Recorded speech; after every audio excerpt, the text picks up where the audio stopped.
CPM MLA-മാരെ പറപ്പിച്ചിരിക്കുകയാണ് മുൻ DGP കൂടിയായ R Sreelekha. അതും മറ്റാരുമല്ല, പ്രശാന്തിന് തന്നെയാണ്.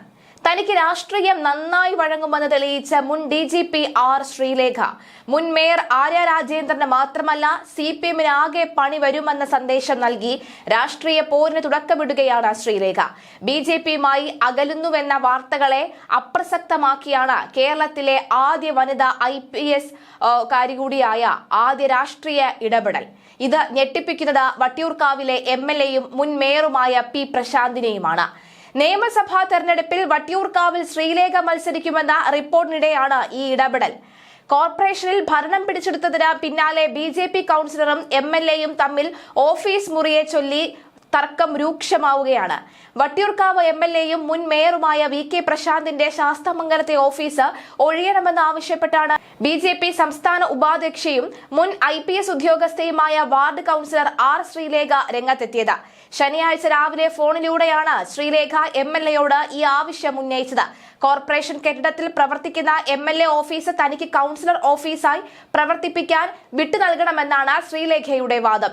എന്നാൽ വാടക കരാർ അവസാനിക്കാതെ ഓഫീസ് ഒഴിയാൻ തയ്യാറല്ലെന്ന് VK പ്രശാന്തും വ്യക്തമാക്കി.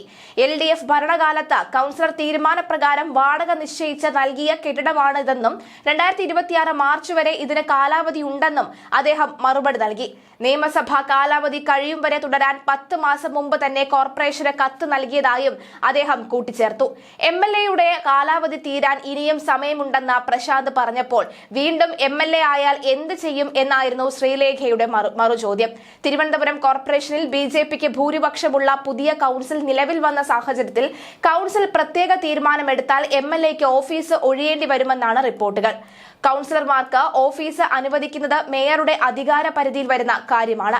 കോർപ്പറേഷൻ കെട്ടിടം ലഭ്യമല്ലെങ്കിൽ കൗൺസിലർമാർക്ക് പുറത്ത് ഓഫീസ് വാടകയ്ക്കെടുക്കാമെന്നും മാസം 8,000 രൂപ വരെ കോർപ്പറേഷൻ വാടക നൽകുമെന്നും നിയമമുണ്ടെങ്കിലും തന്ത്രപ്രധാനമായ ഓഫീസ് മുറിയെ ചൊല്ലിയുള്ള തർക്കം തലസ്ഥാനത്ത് പുതിയ രാഷ്ട്രീയ പോർമുഖം തുറന്നിരിക്കുകയാണ്.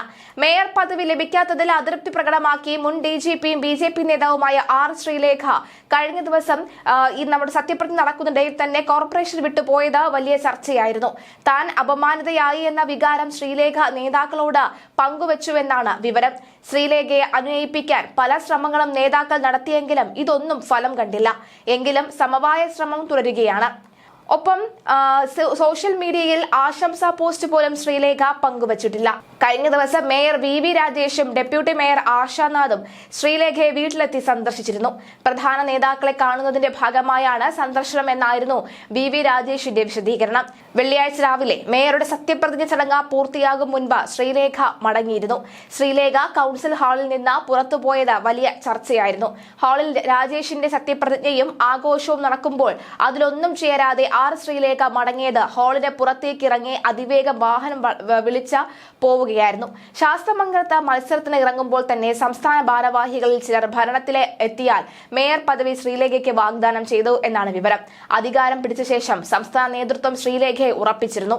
സംസ്ഥാന നേതൃത്വനിരയിലുള്ള ചില നേതാക്കൾക്ക് VV രാജേഷിനോടുള്ള എതിർപ്പും ശ്രീലേഖയെ പിന്തുണയ്ക്കാനുള്ള മറ്റൊരു കാരണമായിരുന്നു. എന്നാൽ മുൻ അധ്യക്ഷന്മാരടക്കമുള്ള നേതാക്കളോട് ചർച്ച ചെയ്യാതെ ശ്രീലേഖയെ തീരുമാനിച്ചതാണ് പ്രശ്നങ്ങൾക്ക് കാരണം.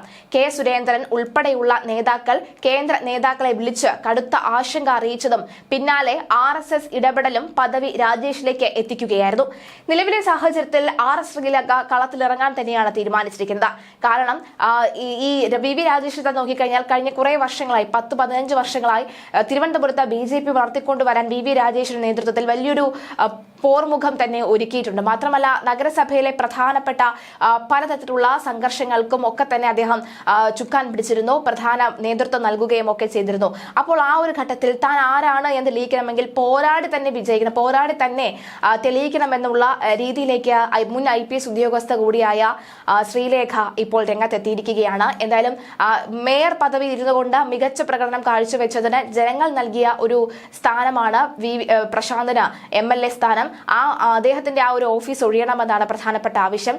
ശാസ്തമംഗലം സ്കൂളിന് തൊട്ടടുത്താണ് ഈ പ്രശാന്തിന്റെ MLA ഓഫീസ്. ആ MLA ഓഫീസ് ഒഴിഞ്ഞ് അവിടെ തനിക്ക് കൗൺസിലർ ഓഫീസ് തുടങ്ങാൻ തുടങ്ങണം എന്നാണ് പറയുന്നത്. തീർച്ചയായിട്ടും അവിടെ തുടങ്ങാനുള്ള എല്ലാ ഉത്തരവാദിത്വപരമായിട്ടുള്ള നീക്കവും മേയറിന്റെ ഭാഗത്തുനിന്ന് ഉണ്ടാകാനുള്ള സാധ്യതയുണ്ട്. വി രാജേഷ് ഇപ്പോൾ ഒരു സമാധാന പാതയിലൂടെ പോവുകയാണ്. കഴിഞ്ഞ ദിവസം വാർത്താ സമ്മേളനം പറഞ്ഞത് ഈ കക്ഷി രാഷ്ട്രീയമല്ല, എല്ലാവരും കൂടെ ചേർന്ന് നിന്ന ഒരു പ്രൊജക്ട് പോലെ തിരുവനന്തപുരത്തിന്റെ വികസനവും തിരുവനന്തപുരത്തെ ജനങ്ങളുടെ ക്ഷേമവും അത് ഉയർത്തിപ്പിടിക്കുക, അത് തന്നെയാണ് ലക്ഷ്യമെന്നാണ് പറഞ്ഞത്. ആരുമായും ഒരു തരത്തിലുമുള്ള ഈ ദേഷ്യങ്ങൾക്കൊന്നും തന്നെ ഒരു തയ്യാറുമല്ല എന്ന് പറയുന്നുണ്ട്. ഒപ്പം മുൻ മേയർ ആര്യ രാജേന്ദ്രനെതിരെ പരാതി ലഭിച്ചിരുന്നു.